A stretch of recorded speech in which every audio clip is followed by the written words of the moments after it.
It's the Chartographers.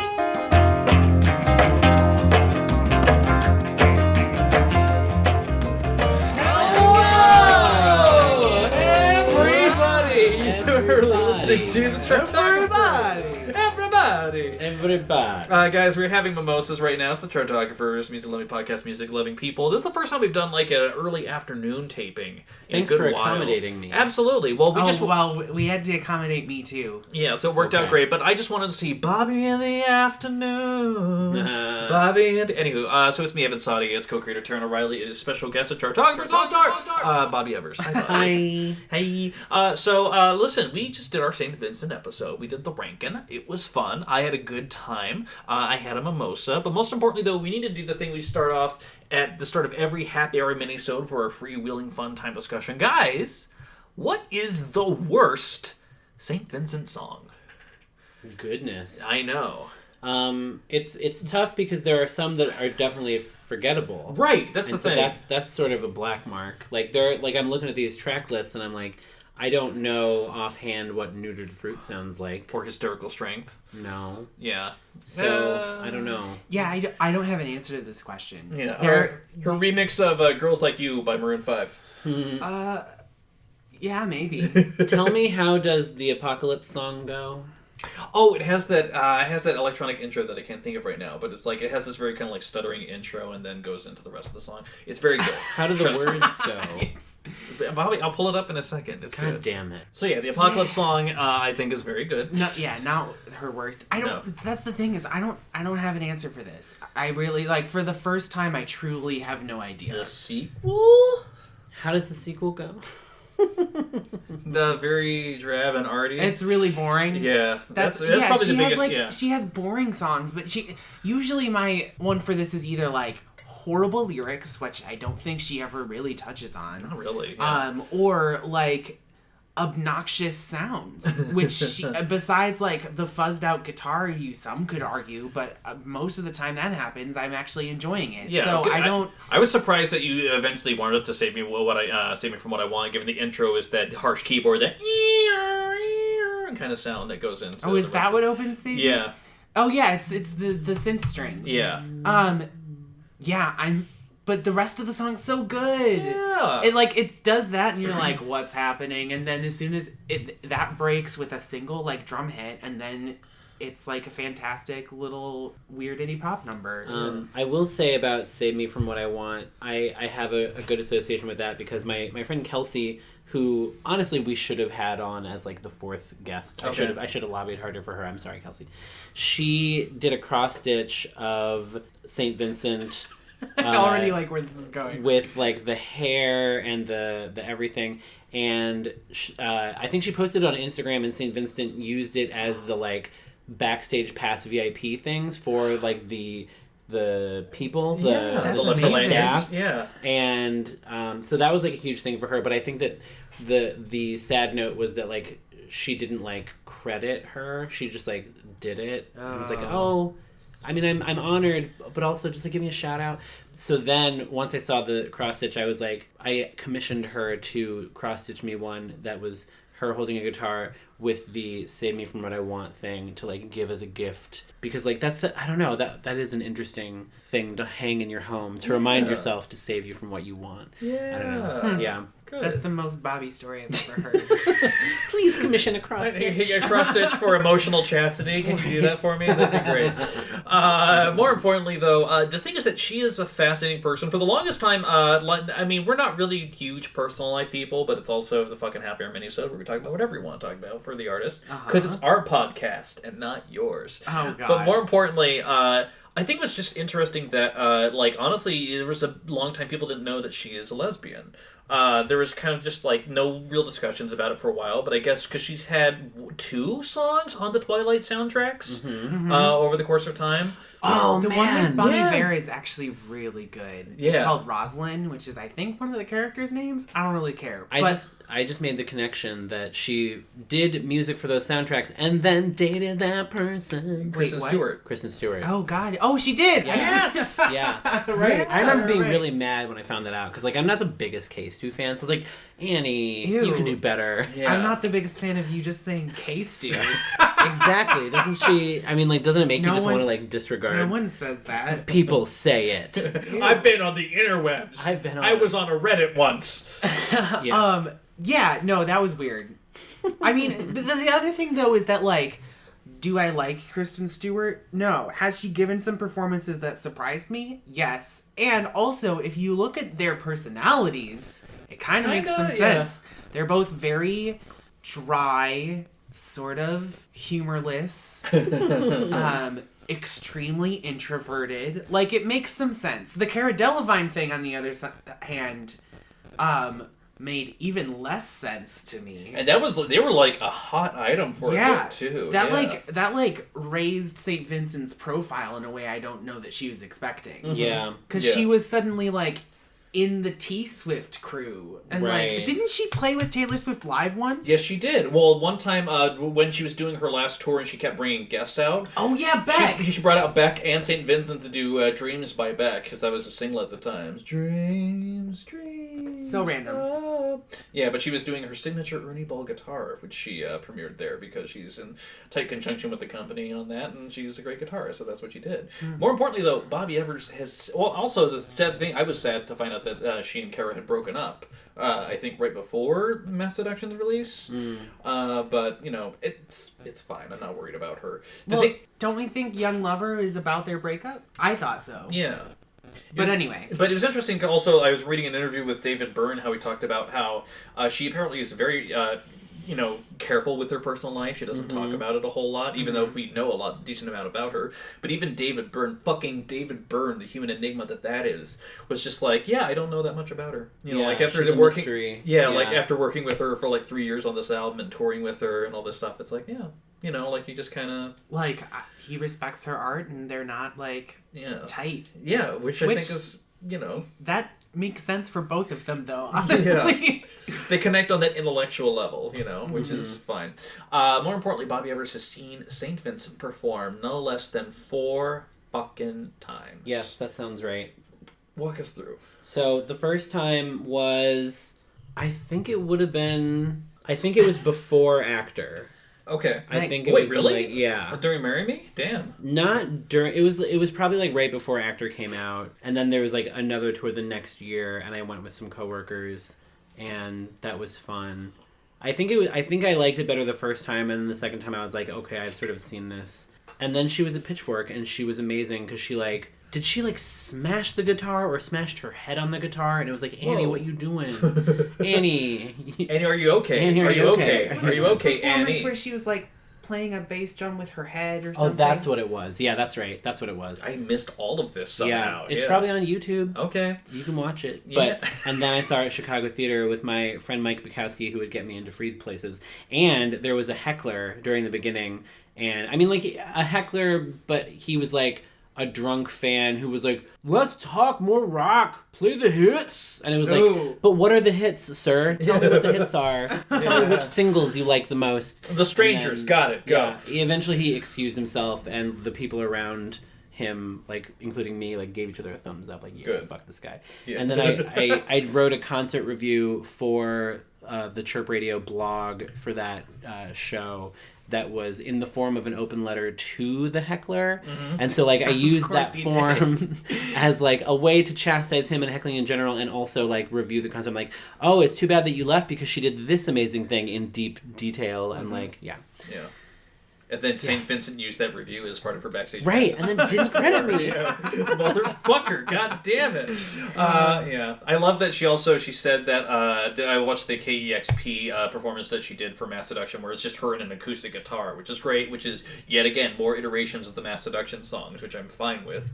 But, they talk about your fashion sense is very interesting. She's like, yeah, no, for this cycle, I just went ahead and most things don't cost more than $60 because I bought them from stores that sell stripper clothes, so... which is great. I don't know, the way she presented herself visually on Mass Seduction, I thought was fascinating. Like this bold, like almost butch, like this like, strong, confident, sexualized version of herself. I feel like that was a direct result of the exposure of like performing with T Swift and having a relationship that was literally in tabloids because tabloids care about Cara Delevingne and for having, some reason, all of a sudden even we saw if fucking Valerian, the music off of self-titled, obviously that was very successful on its own. It was album of the year in a bunch of publications, but it wasn't like mainstream in the way that Mass Seduction was. Like, I saw ads for Mass Seduction. She did a bunch of performances, like high profile performances, like Tonight on late night Show, shows, and it was the commentary on like this sudden new exposure that she'd gotten to the country. So I feel like a lot of the times we sort of compare her to like Bowie or Prince sometimes, or like these sort of legendary people, but like, who are her peers? Like, who would you say is in the same like level as her? Like, who are her contemporaries? I don't. Lana Del Rey. I'm kidding. That's the thing is, like, I don't know that she has them in the same sense. Like, I can't think of other musicians who are putting out work like this right now. Right. And I think that's why she gets compared to Bowie and Prince so much. Because she's like a guitar god. Right. She's just such a singular entity in and of herself. Because no one's exactly doing what she's doing. She's not like the modern day fucking Lita Ford or the 80s, hair metal guitarist. That's like, oh my god, a female can rock. I would almost say Janelle Monáe, but their genres are quite different. So utterly different. But here's the thing. I think in terms of cultural visibility, that feels about right. Well, they're both very openly queer. Yeah, with celebrity romances. Yeah. Yeah, and the other thing is that, like, because, I mean, I'm thinking about other female-fronted groups or acts, I'm like, she's surpassed churches and sort of, chiverches. Chiverches. Yeah. But that's true. I feel like they could have been considered peers at one point. Janelle Monáe or churches? Churches. Yeah. At one point, certainly. They would have, they probably did play... I was about, they probably worked together. played Pitchfork together. I'm gonna throw something out there. You know what? I think the level she's at right now, I think she's at, like, the National. I think she's like that level of like an XRT. She's better than the National. I mean, I agree. Yeah. I mean, I agree with, especially with their most recent stuff compared to their most recent stuff. But I think she's at about that level in terms of like exposure. And exactly, in terms of being able to sell out probably the same types of venues. Okay, that's fair. Right, exactly. Like Arcade Fire. Maybe even like Beck currently, with his standard. 3 years ago, I would have said Arcade Fire was on a different level. I think. Maybe they. I think probably now they are probably on a similar level, because like Arcade Fire was selling out arenas for a minute there. They are not anymore. Correct. But they were, and I don't think she, at least with her career thus far, there's no way she could sell out an arena. For more information, check out previous Chartographers episodes on Beck and the Arcade Fire. Ew. Edit that out. I hated that. In case people weren't familiar with who these artists were. I don't think anyone listening to the St. Vincent episode doesn't know who Beck and Arcade Fire are. That being said, though, you know what I feel like she's on the precipice of, and I feel like this album really proved? She's on the precipice of a pop hit. Like, I could see her, maybe not like top 10 or something like that. She could break through in the top 40, I think. Get some like, I feel actual like radio play. Fast Slow Disco could have been. I know, it feels like it was a hit that wasn't, It's Fast like Slow almost Disco, T-Swift or something. Again, I like it a lot. Just need to be on one girl's episode. I think a Fast Slow Disco needed to be about 20 clicks faster. Yeah. And then it would have been a hit. A club It would have hit. been like played in gay clubs, especially with that video. Yeah, that gay club video. Literally just a gay club. Yeah. All these bears in leather. But she looks so fucking great at it. She's like sweating and like pushing all these guys in leather harnesses around. It's just like, you go. I love this. Yeah. We were looking at the music videos of her earlier. It was it's been a journey for Oh, her. yeah. Yeah. So the first music video I saw from her, I think, was Actor Out of Work, which is quite literally just like an actor audition. Like, she's the cold, uncaring casting director, and it's all these actors like fake sobbing and laughing maniacally, and it's just like a cute little thing. Marrow, the video is like she's walking down a dirt road. Oh yeah, and then she passes some cops and every time on the chorus, it like freezes and the camera shakes, and then there's like a car accident. Mm-hmm. It's like at a cornfield at night kind of thing. Yeah. Bobby, he was also the one who pushed earlier this week the fact that she did the Nirvana rock and roll induction ceremony, which is like, Taran wasn't as surprised. I think it was pretty bold for, fucking Dave Grohl and Kurt Novoslavik to invite St. Vincent to do the Kurt Cobain part in fucking Lithium. Yeah. Like, it's one of the things where who else would they have gotten though? Paul McCartney do a currently song on on that that level? level? I mean, at this Wasn't that- point, yes, because Yeah. he's done songs with fucking everyone at this point. Yeah, he's a fame whore. Yeah. I think that he did do a song with them. Yeah. At- But can maybe we at talk that about same Paul time. McCartney's new song, I Just Want to Fuh You? Is that real? Yes. Yeah, produced by Ryan Tedder. PHO? No, F-U-H. F-U-H. What? Oh yeah, I'm dude. scandalized. Oh, dude, it's horrendous. Oh. It is so generic. It's Ryan Tedder. It's a Ryan Tedder song sung by Of One Paul Republic, McCartney, yes. and it's Jesus. rough. The same guy who wrote Halo for Beyonce. And Check out our Beyonce Counting episode. Stars. And Oh my god, yes. Apologize. Yeah, it's too late to apologize. All You know that what? Oh my garbage. god, if St. Vincent was on a fucking Timbaland album, though, oh... Wait, but now I need that. Well, apparently that was the thing where I guess Soundwave, who is kind of the go-to Top Dog / Kendrick producer, apparently he helped craft the beats for, or at least the electronic part for Los Angeles, and because of that, I guess, like, he was also working on a Kendrick album at the time, and so she came in and just soloed over like 20 minutes of material he was working on for Kendrick, and none of it made the final cut of the album, which was like still like the fact that she's like working with Kendrick's producer on this shit, and they're just like, yeah, this might make the album, who knows? I'm like, fuck yes, that's awesome, I love that. Maybe Yeah. it still will someday. Yes, I hope so. One in the vault. Yeah, throw it in the vault. That's what we got to do.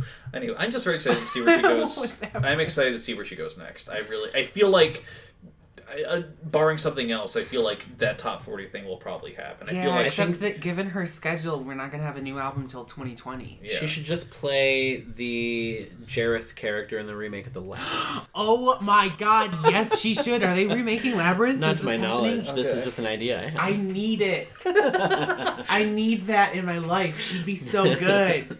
You got to show me the baby. The way Nothing? Nothing? Tra-la-la?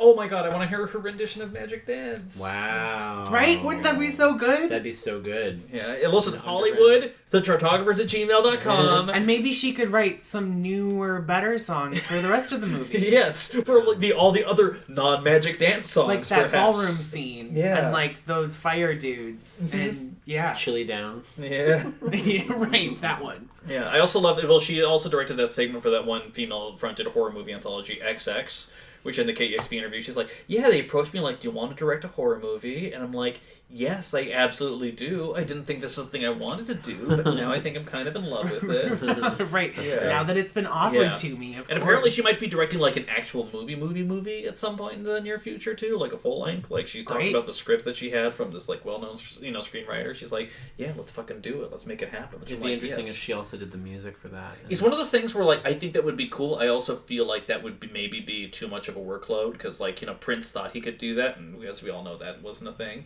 Like if you're directing the movie, that's one thing. I think if she was like producer on it Yes. and like helped workshop the story but wasn't directing, then I could see her doing a Yeah. soundtrack. But Yeah. Otherwise, I think she would just burn herself out too Yeah. much. So and I don't think she's. Go ahead. Because what is directing if not just coaching actors? Do we really need her to coach actors? well, and like I mean, she's worked with some terrible ones, so yeah. Speaking of, I don't like. she's dated some terrible Yeah, actors. exactly. Yeah. Well, and that's the thing about the Cara Delevingne thing. Taran and I fucking watched Valerian, the City of a Thousand Planets. Okay, or but whatever. Cara Delevingne was the best part of that. She was also the best part of Paper Towns. Oh my God, that's right. That's the one where the girl disappears and then she leaves the cryptic clues for the boy, and the boy has to find her across all this fucking. I'm surprised you saw the YA adaptation that was Paper Towns, Bobby. Yes, I saw it in the theater. Oh, why did you do that? Why, I saw the other John Green movie adaptation, so I thought I would follow up and The do Fault that in Our one too. Stars. Yeah. Yeah. Yeah. And you cried during that. I don't think I did. I think I was left a little hollow. Speaking of soundtracks, though, with great songs from them. Charlie XCX. Boom, yes. boom, Fuck clap. yes. Yeah. Yeah. I saw her live. That was great. Yeah, oh, we saw her during Lollapalooza, and she brought out Cupcake, and she brought out Halsey for some reason. And, Wow. And she brought out Halsey to sing Wannabe. That's crazy.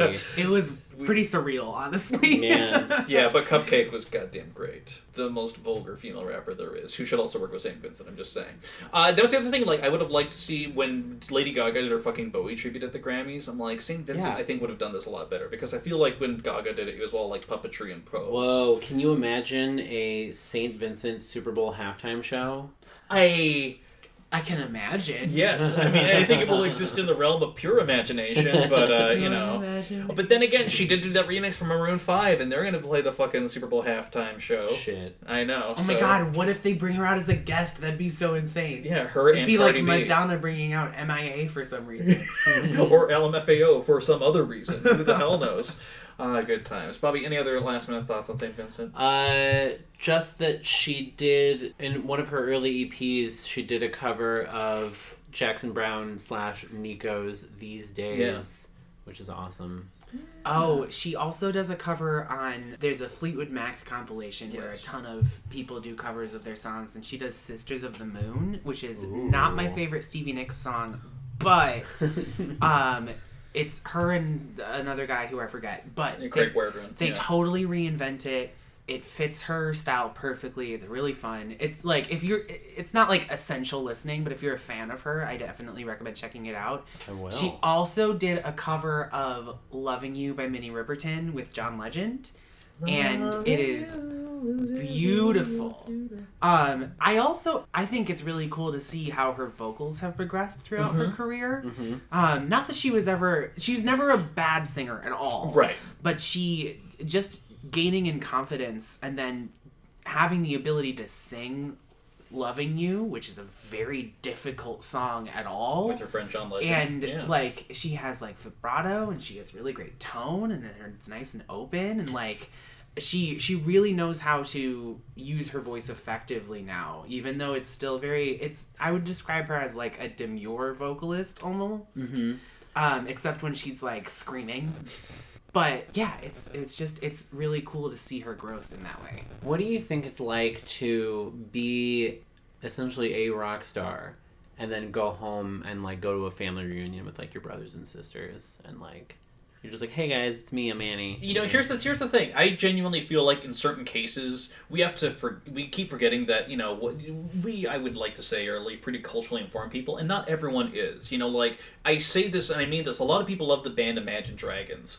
I don't love the band Imagine Dragons, but a lot of people do. And it's not like any fault of their character or anything like that. I mean, kind of, because they suck. Yeah. But, like, the people love them, you know, absolutely. There are certain contingents that will never meet. I feel like a lot of people like, oh, you tour and stuff. Okay, cool. Like, I really am not sure how many people keep close tabs. That's true. You Yeah, know? like, considering her personality, I could totally see her having a family that's like, that's nice for you. That's good, sweetie. Can you grab that garbage bag on the way? Exactly. Right. Yeah, exactly. I had a top 10 album. I won the Grammy for Best Alternative We Album. really need these potatoes to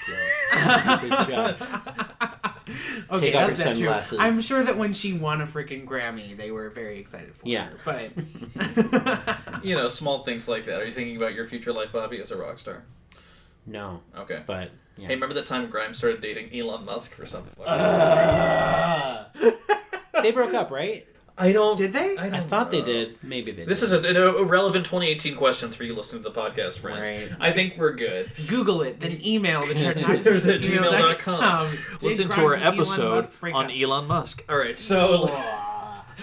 I can't wait until Grimes has enough material for us to do an episode on her. It'll Yeah. probably only be like 2030. Yeah. You know? But, like, I'm still very excited about it. Absolutely. Yeah. So, like, because, like, we saw her live also at Lolla, and she Oh just my gosh, it was incredible.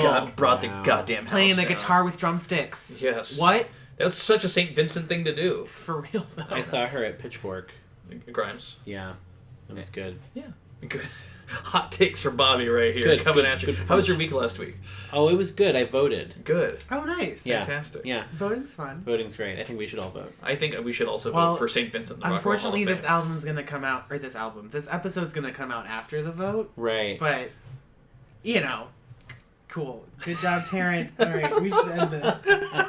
All right, guys. In the meantime, though, if you have additional thoughts or things, please let us know via the Facebook, the Twitters, the SoundCloud, the iTunes reviews, the chartographers at gmail.com. However you want to do it. In the meantime, Bobby, as always, thank you so much. Well, thanks for having This me. is your 4th appearance. Yeah. I hope it's your I hope this was your favorite appearance that you've ever had. It might be. I mean, we were quick and dirty. We got through it, and Uh-huh. I got my picks I don't how know, I liked but them. David Bowie, though. Yeah. That was such a good episode. Yeah. Yeah. I was actually, I'll be honest, 100% honest, we were worried when we brought you in. Simply What? because, and I'm not sure if you remember your first appearance when you did the Decemberists, how when- you and Taran had the exact Oh, opposite that's actually opinions. No, Yeah. this was I loved this time. Bobby and I like ganged up on you basically. That felt really good. Like Yeah. Bobby and I just like pretty much agreed on everything. I feel like When you came out the gate being like, no, Strange Mercy is worse than Love This Giant, I was like, what? But I thought, okay, if we just compromise, then I can get my thing later. So. Mm-hmm. And boy, did you You get did. your thing. You got your thing, Bobby. And I hope that you let Bobby know what his thing is by emailing us at chartographers@gmail.com. All right, guys. Thank you so much for listening. Keep on listening. You know that we'll be, because you're already listening to the podcast, so let's keep plugging it. Buy our merch. We don't have any. All right, thanks, guys. Have a good one. Goodbye.